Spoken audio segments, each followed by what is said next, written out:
All right, welcome to today's webinar. This is how to get every student ready for state testing in 20 days or less. So we did a webinar in January. That was our boot camp webinar that basically was going over how to get students ready in 50 days or less. And now that we are in February, most states are testing the beginning of April, which if you count down the days of school, we're looking at about 20 to 25 actual school days. And so some of you may have not had a chance to really teach writing. You may be behind, or you may have some struggling writers and have a small amount of time to get them ready for state testing. This webinar is for you. Even if you've been working on writing all year, but you have some low-level writers, struggling writers, ESE students, ELL students, this is for you because this is going to be a different approach to teaching them how to write an essay. I would probably never share these tips in August, September, October. These are specifically last minute tips. These are things that you do that you just pull out at the end when you're trying to get everything and anything that you can do. You know, as a mom and an educator myself, I don't want to send any kid into testing without being prepared, being able to write something, right? So I don't care how low you are, every student can use transition words. Every student can write a topic sentence. Every student can indent. Every student can quote. Every student can reference. There's a lot of little things everyone can do. So even though we may not be the best at writing middle paragraphs and the best at paraphrasing, there are a lot of other parts that we can get. And this is really what today's presentation is going to focus on. So very quickly, if you do not know who I am, my name is Lisa Collum. I am the author and the owner of Top Score Writing. I have owned Top Score Writing now for 13 years. I've been an educator for 20 years. If you do not know my story, I will make a very long story short. I was a public school teacher at one of the lowest performing Title I schools in my county in South Florida. I was in charge of all of fourth grade writing. The first year, I was put as a teacher, I was given an ELA curriculum, which, like the curriculum most of us still have to this day, there was just writing kind of sprinkled throughout it. So I needed daily writing instruction with explicit instruction. And so I came up with my own way of teaching, which really just, in a nutshell, is breaking down an essay into pieces and using explicit instruction and repetition and practice to teach those pieces. And so I did that in the first year. I got my students from 38% proficiency to 95% proficiency. And then the second year, I got a new group of students, so another 100+ students, and I was able to get 100% of them to pass the state writing test, which led me to be investigated by the Department of Education. And then we were cleared. And then the third year, I got a new group of students. I got 100% of them to pass the state writing test, again, investigated by the Department of Education. We were cleared. I went on to become a coach and a specialist, and then started Top Score Writing years later. So I also own my own school in my local community. So if I'm not in your schools, I'm in my school. I joke that my blood runs educators, so I am in it with you. And my job is to make your life easier as a teacher and make sure that you have an easy way to teach students writing. So that's kind of my background, which I just told you my story. I forgot to switch to the slide with the pictures, but you can see there, this is my class. This is me a long, long time ago. And this was the beginning of what I did not know, which is now Top Score Writing. So today we're going to talk about phase 1 and phase 2. So this is a different approach than I would ever share throughout the year, like I said before. This is kind of that last minute approach. So basically phase 1 is we're going to teach the outer parts of the essay, and phase 2 we're going to teach the middle. Phase 1 we're going to master. We're going to make sure our kids are really good at those easy outer parts, and phase 2 we're going to try our best, right? Because we're trying to get kids to the highest score we can in a very small amount of time. So let's talk about phase 1. Phase 1 is the outer parts of the essay. It is planning for the essay. It's the introduction and the conclusion. And then it's just the transition words and topic sentences for each middle paragraph. That's it. Think of it like the outline, right? The outline of the essay. We'll fill in the middle after, but we're just going to have introduction, conclusion, and then for each middle paragraph, we're going to have a transition word and topic sentence. That's phase 1. We are going to master the outer parts. Then we're going to go into phase 2 later, which is going to be those middle parts. So you should be trying to find 30 to 45 minutes a day. I know most people have 30 minutes a day, but as the state test gets closer, You might need to beg and borrow for time because our kids are going to need as much time as they can get, especially when we get down to really 20 days or less. And then the tools you're going to use are box page paper, which I'm going to show and I'm going to email out to all of you. You're going to get that along with this recording. Okay, let me keep going. This is box paper. I will again send this out. They are going to use this during phase 1. This is going to help them organize their essay and stay focused on those different topics. When we get to phase 2, we will take the box paper away and they can write on line paper and or type. So first, they got to analyze prompts. We know that. We know the first things kids can do before they even start planning is they've got to analyze that prompt. They got to figure out if it's expository, informative, or argumentative opinion. And I always say expository / informative and argumentative / opinion because every state calls it something different. And there's so many different states who'll be watching this. So whether you call it expository or informative, it's expository / informative, same with argumentative / opinion. So they'll identify the keywords. They know if it has the keywords explain, inform, and teach, it's going to be an expository informative essay. If it has the words like opinion, think, or feel, it's going to be argumentative opinion. They are going to have to figure out what the prompt is asking and then if it's something specific or not. And what I mean by that is if you look up at the set 1 on the screen, write an informative essay to your class about magnetism is straightforward, right? But look at the second bullet. Write an informative essay about the use of magnets and how magnetism occurs.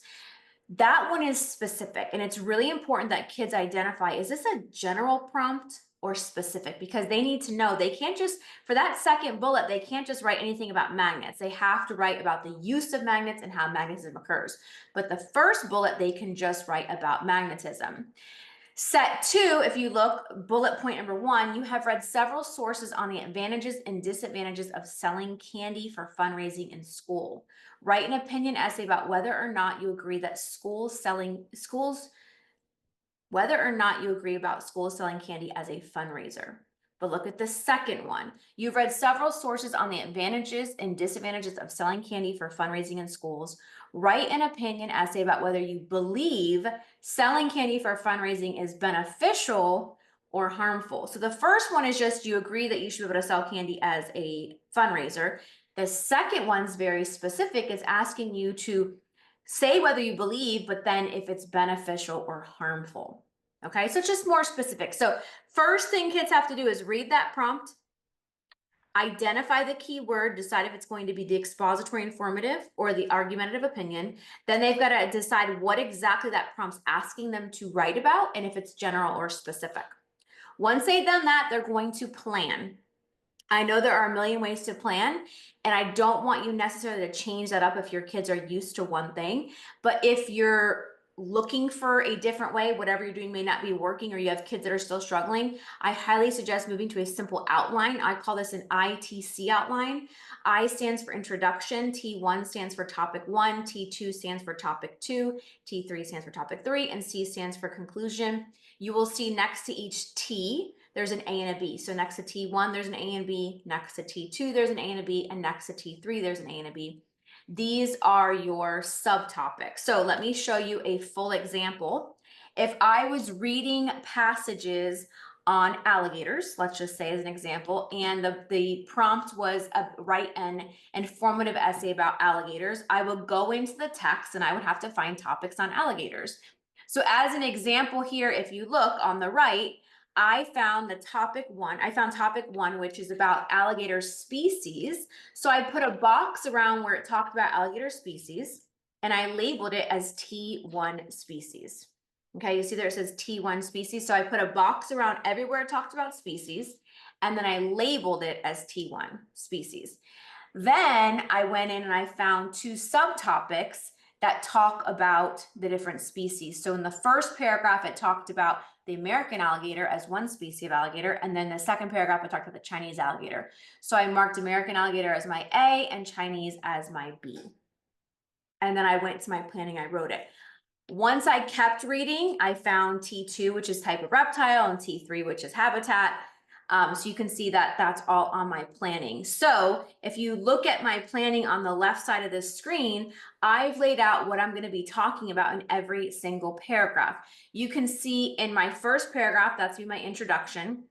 My second paragraph is going to be my T1. I'm going to talk all about the different species of alligators, and then I'm going to go into depth about the American alligator and the Chinese alligator. In my next paragraph, I'm going to talk about alligators are a type of reptile. Then I'm going to talk about how they're cold-blooded and how they lay eggs. And then my fourth paragraph, I'm going to talk about the different habitats of alligators. Then I'm going to talk about how they live in freshwater and they live in holes. And then my fifth paragraph is going to be my conclusion, just wrapping it up about alligators. Okay, so my planning is my map. It lays out my entire essay.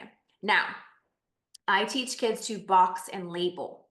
So you can see on the right-hand side, once I found information about the different species of alligators, I put a box around everywhere it talked about species.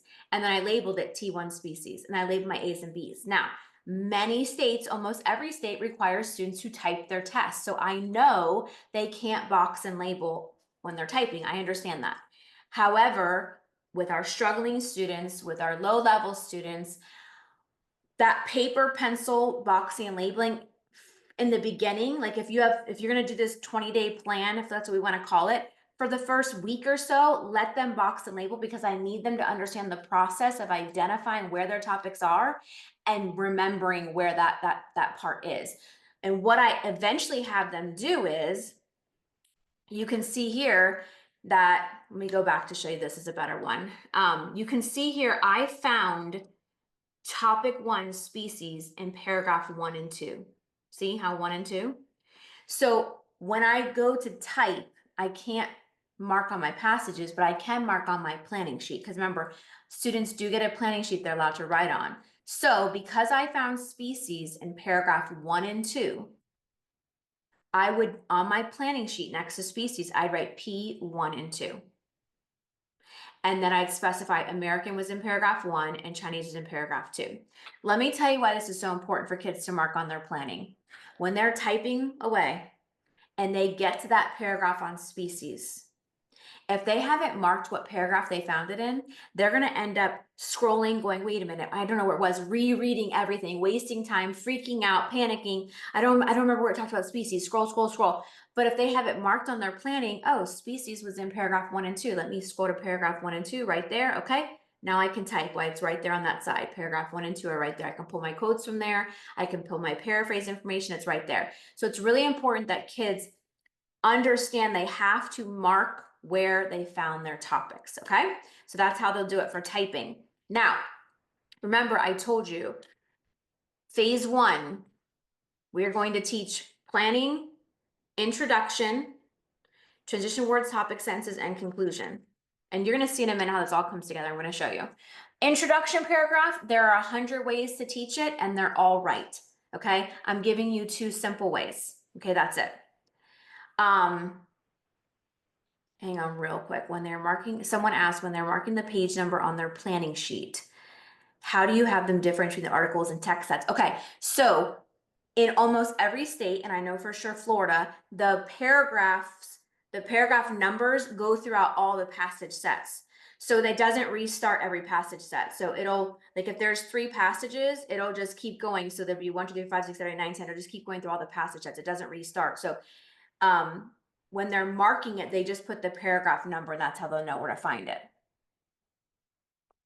Does that make sense for everyone? She's just asking, when they're marking the page on their planning sheet, how do they differentiate between the article sets? But it doesn't restart on every article. If it did, if your state does, which I haven't come across any state that does, you could just put like A1 for article 1, and then the paragraph number, but most states don't do that. Okay, I'm going to try to always check the question pod too, and I'll have time at the end as well. Introduction paragraph. The easiest way to teach it is, and I know this is, and you got to remember, guys, I'm giving you this information in February. I'm giving you bare bones, basic structured, because I'm focusing in on our struggling students and we have 20 days. So easy way to teach introduction, give me a quick hook, state those 3 topics, and a closing statement. Hook, state those 3 topics, and closing statement. Remember, our 3 topics are right here. Look at my mouse. I'm going to spin it. Species, type of reptile, habitats. Species, type of reptile, habitats. Those are my 3 topics. So I'm going to give you a hook. I'm going to state my 3 topics and a closing statement. Now, some kids struggle with closing statement, so I put this second box here. Here's another way you can set up the I-paragraph. You can do a hook, and then you can just name your 3 topics and break it into 2 to 3 sentences. Okay, either way is fine. Doesn't matter. But it's I want to show you a color-coded version. The first box at the top here, my hook is in red. I stated my 3 topics in green, and my closing is in blue. Okay, I want you to again see real quick. My 3 topics are species, reptile, habitats. Look right here. Look at my green sentence. Alligators are interesting because they are 2 different species. They are a type of reptile. They live in various habitats. I name my 3 topics. And then I gave a closing statement. And I tell kids, a closing statement, just say something nice about the topic. Write that down if you want to write that down, because that's a very easy way to teach closing statement. Closing statement, say something nice about the topic. Done. This student in blue, the closing statement, put alligators aren't as scary once you learn more about them. Easy. Okay, your low students may just put alligators are cool. Okay, again, I don't want everyone doing that. I'm just saying that for your very low, your ELL student might put something simple like that. If you look at the one underneath, the box underneath, this one they did the other way where they put the hook and then they wrote their 3 topics, but they split it into 2 to 3 sentences. This one had 2 sentences. As long as your introduction paragraph is at least 3 sentences, it's got to be 3 to 4 sentences. Okay, so if they want to split up their 3 topics into 2 or 3 sentences, that still makes 3 sentences, you're good. Okay, either one is fine. Introduction, hooks, do not overthink it. Hooks do not need to be fancy. Hooks do not need to be creative. Hooks are just the beginning of an essay. Short and simple. Restate the prompt, make a statement, ask a question, use words from the title. Now, I'm saying this again because we've got 20 days in low-level students.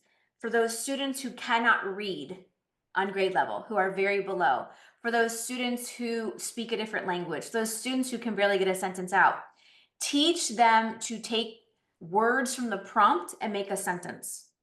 Teach them to look at the title of a passage and make a sentence. That can be their hook. Okay, so it does not have to be anything fancy. It can be a question. They can always make a statement or a question and use words from the prompt and use words from the title of the passages to make that. Okay, if the title of the passage is alligator habitats, they can say there are many alligator habitats, period. That can be their hook. Okay, or do you know any alligator habitats, question mark. Just, I'm teaching them these little things to get hooks out of them. I don't need them sitting staring, oh, I can't think of a hook. Take words from the prompt or the titles or even the first sentence of the passages.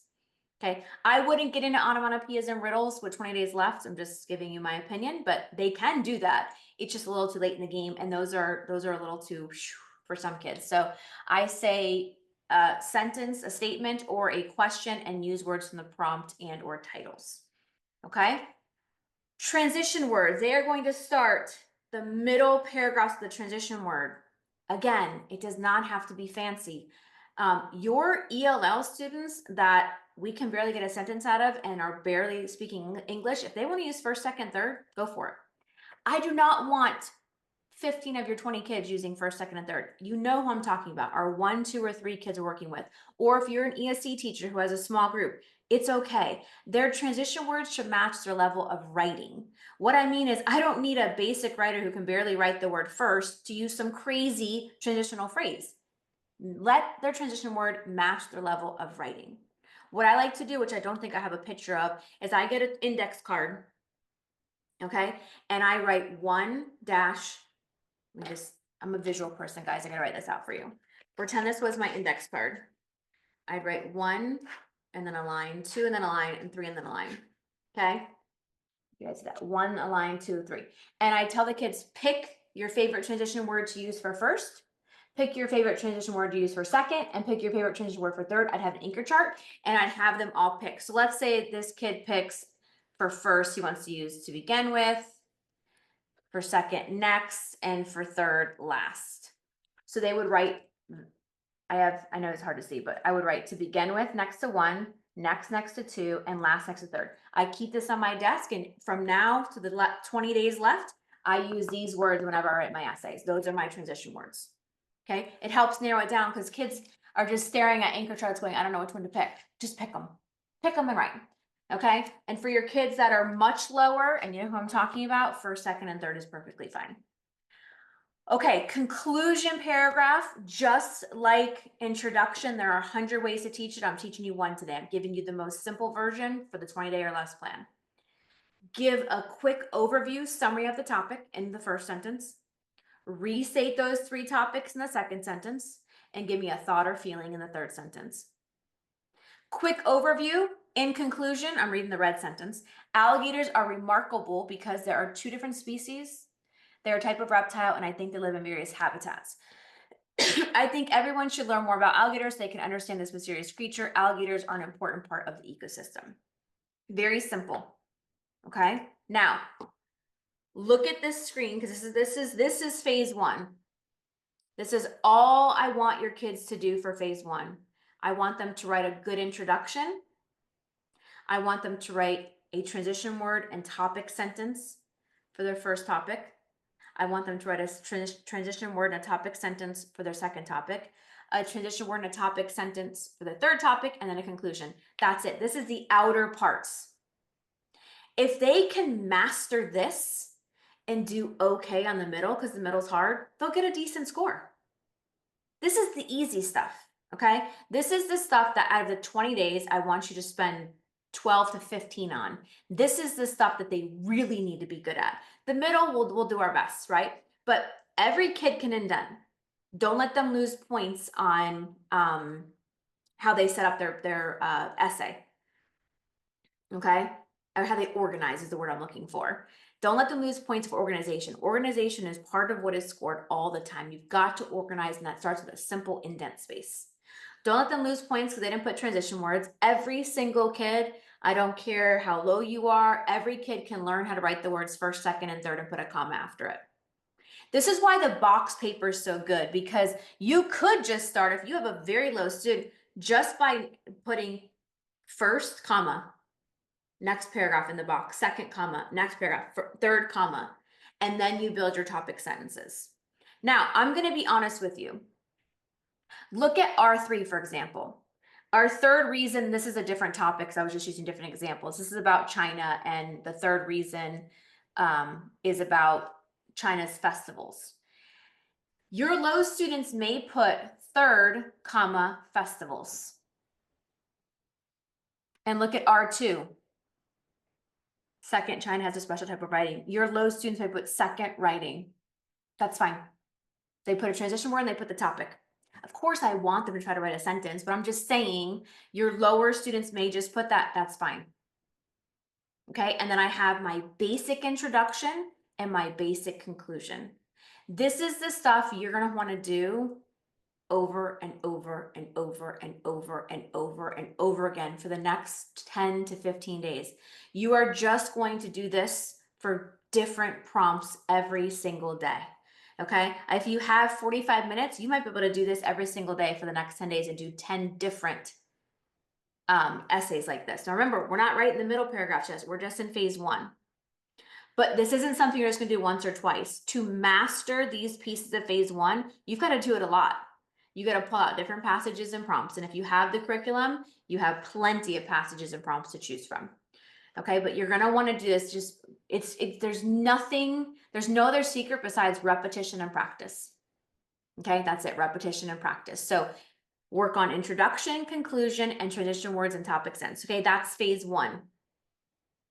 Then let's say the last 2 weeks leading up to the test, you're gonna attempt to teach middle paragraphs the best you can. Okay, so here's a note. After phase 1 is complete, every student should always have at least an introduction, conclusion, and a transition word and topic sentence for each middle paragraph. There should be 5 clear paragraphs with indented spaces because that's phase 1's goal. Phase 2 is the middle parts of the essay. That's your quotes, your paraphrasing, your own thoughts and ideas, and your reference. Okay, now, to be honest, and this goes for every state, if you ever looked at your rubric, this takes up about half of it.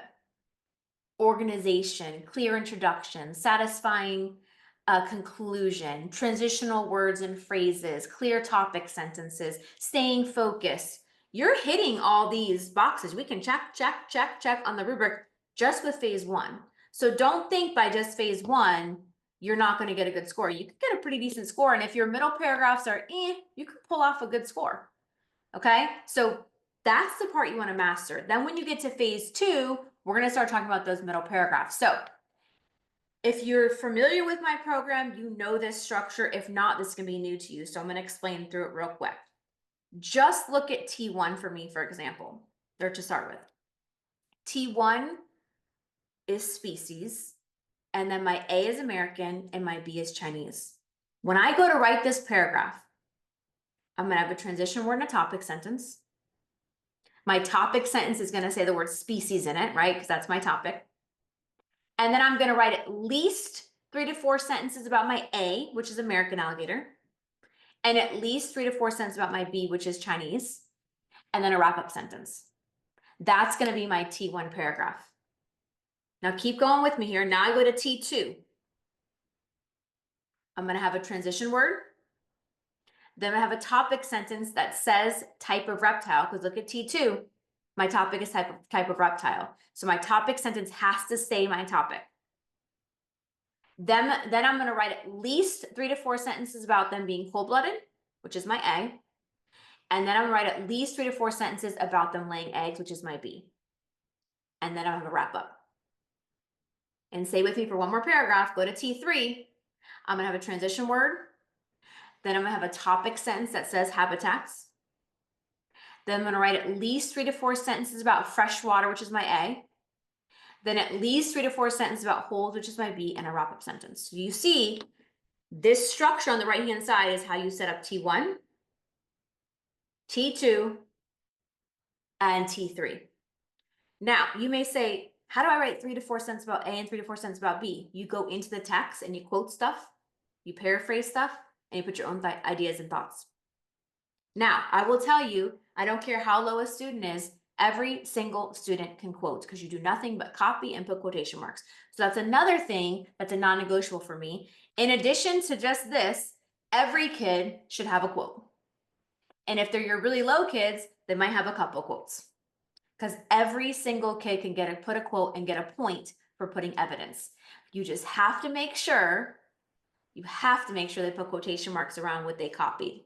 I tell them copy word for word and then put your quotation marks, and we're also going to reference. So look on the left-hand side. We're looking at T1. Okay. I color-coded the left to match the right so you guys could understand my structure here. Okay. My topic sentence is on species, which is red. And my topic sentence is in red on the right. It says first, there are actually 2 different species of alligators in the world. Then go to the left. My A, which is American alligator, I wrote 3 to 4 sentences about the American alligator in green. And then B, which is Chinese in blue, I wrote 3 to 4 sentences about the Chinese alligator in blue. And then my wrap-up's in purple. And for my A's and B's, I went into the text and I got information. Okay, this is the structure that every kid can follow. That key at the bottom of the screen, you can make an anchor chart and always refer to it. Every middle paragraph should have a topic sentence. You read about your A's, you read about your B's, and a wrap up. Now you may say, Lisa, but they can't paraphrase that good. There's 20 days left. Let them try their best. Even if they attempt and don't do that well, they'll still get points. They tried. Everyone can quote. So now we've quoted, check. We kind of paraphrase, little check, right? We might get little points for that. And put their own thoughts and ideas. So those 3 to 4 A and 3 to 4 about B, again, going to be a variety of elaborate techniques from the text. It's text-based writing. Quotes, we don't need them to fill up a whole paragraph of super long quotes. Okay? Your quote should be 1 to 2 sentences. You can have 1 or 2 per middle paragraph. What I don't want is them filling up every paragraph with nothing but quotes. That's going to hurt them. They can have a quote or two in every middle paragraph, but they can't just have, 5 sentences of quotes in every middle paragraph and that's it. Okay, they've got to put, my rule is 1 to 2 quotes per middle paragraph. When it comes to paraphrasing, they're going to try their best. There's 20 days. I can't perform miracles here, but I will tell you, more practice they get, the better. And show examples and non-examples. I think the best way to teach is through non-examples. So I like to explicitly teach and show them exactly how to paraphrase and what the wrong looks like and what the good looks like, and do practice. But at this point, have them try their best with paraphrasing. Own thoughts and ideas. I kind of want to show you guys this anchor chart that I made that's in the curriculum this year. So your own thought or idea is when this is how I pitch to the students. After they quote something from the text or after they paraphrase information from the text, I have them put their own thought or idea about what they just quoted or paraphrase. That's a strategy because it helps them stay on topic. If I don't have them do that, they put random own thoughts and ideas that don't make any sense. So I tell them, hey, after you quote something, put your own thought or idea about what you just quoted. Or after you paraphrase something, put your own thought or idea of what you just paraphrased. So I came up with this little anchor chart because still kids would go, I don't know how to write my own thought or idea. So I would probe them with questions. So let's say a student says, I just wrote this quote on the different species of alligators. And I come up to them and I say, okay, well, what exactly does this mean? Because look on the question chart, that's the 4th question. What does this mean? And they'd answer me and I'd go, perfect. That's your own thought or idea. So the question probes them, and whatever their answer is, they use a sentence starter and they write whatever their answer to the question is. So let's say there was an article about researchers that found these see-through frogs, and they were studying them to figure out different diseases and stuff. So let's say I ask a student to write their own thought or idea about a quote they just wrote about scientists that found these see-through frogs. If they raise their hand and say, I don't know what to do with my own thought or idea, I would say, well, why is that quote important? And they'd say, well, now we can find out about different sicknesses and how to cure them. And I'd say, okay, use a sentence starter. This is important because now we can find out about different sicknesses and how to cure them. So the question gets the own thought idea out of them, and then you have them use a sentence starter in front of it, and that's their own thought or idea. Okay, so it's just an easy way to get it out of them because their A and B sentences should be made up of quotes, paraphrasing, and own thoughts and ideas. Again, we're trying our best, okay? You want to stay away from any type of formula, meaning like I walked into schools before and they tell everyone to have a topic sentence, a quote, a own thought idea, and paraphrase for every middle paragraph. All 100 and something students are all setting up that same way. That's not what you want, okay? You can help students with structure. You can say, have a topic sentence, give me a quote, and then maybe say, give me another quote or some paraphrasing or an own thought or idea. You want variety. Now, I am also going to say, out of your 20 kids, if you have your 1 or 2 that are very low and struggling, and maybe your ELL or ESC, and you want to have that conversation of an exact setup, that's fine. We're just not teaching that to the whole class, okay? I know what it's like in the classroom. I know there's always a few kids we have to have that conversation with, so I'm not preaching it to the whole class, but I do know that sometimes kids need more of a defined structure. So again, we just want to make sure that they're setting up their middle paragraphs with variety. If you look at this is a strategy that I use. This is the 3 middle paragraphs of an essay. And when they're done writing their essay, or sometimes I stop them after each paragraph, sometimes I let them write the whole essay, but I will say, okay, highlight your quotes in blue, highlight your paraphrase information in green, and your own thoughts and ideas in pink. And the great thing about this is they can now see, do I have some quotes? Do I have some paraphrase information? And do I have some own thoughts and ideas? They want to make sure they have some. Now, they don't have to have a quote, a paraphrase, and an own thought or idea in every paragraph. They don't have to have that, okay? It's just when you have the whole essay in front of you, you want to have some quotes, some paraphrasing, and some own thoughts and ideas. So it doesn't need to be every paragraph. It's just the whole essay. You should have a variety of them. Okay, so that is working on those middle paragraphs, referencing.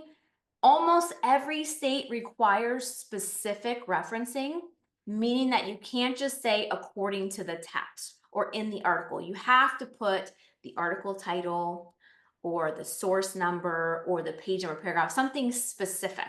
So instead of just saying like in the second bullet point here, instead of just saying the passage explains, we put the title, the passage alligator habitats explains.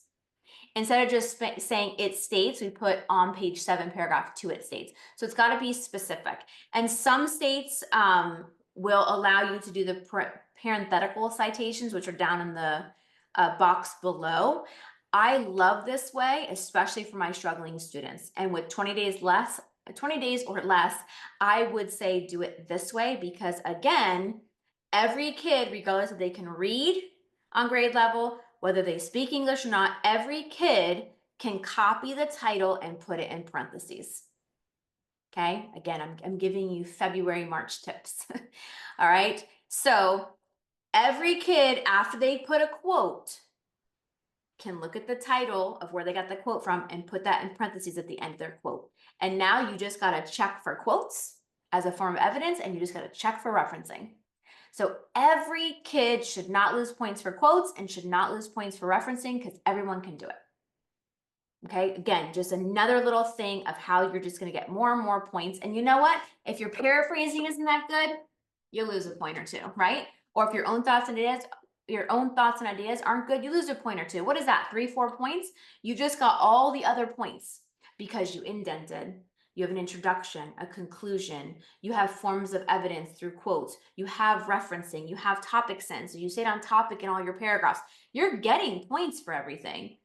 So your paraphrasing own thoughts and ideas aren't the best, right? Which is why all the other stuff, the outer parts, have to be the best. All right, so that's for when you're referencing. I'm gonna wrap this up with a couple of like really, really important things that are gonna be super helpful to you. So it is really important that they have time to put it all together in practice, okay? I have this sheet here. This is in the curriculum. It is called our informal assessment checklist. At this point in the year, unless your county requires it, you should not be taking papers home and scoring them as the teacher because we don't have time. Number one, we have lives. Number two, we're not going to take papers home on Monday and then bring them back on Thursday.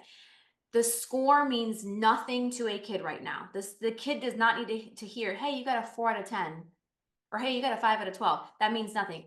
The kid needs specific feedback right now, and they need it immediately. So this is a tool you can use. If you look across the top, this is every part of an essay.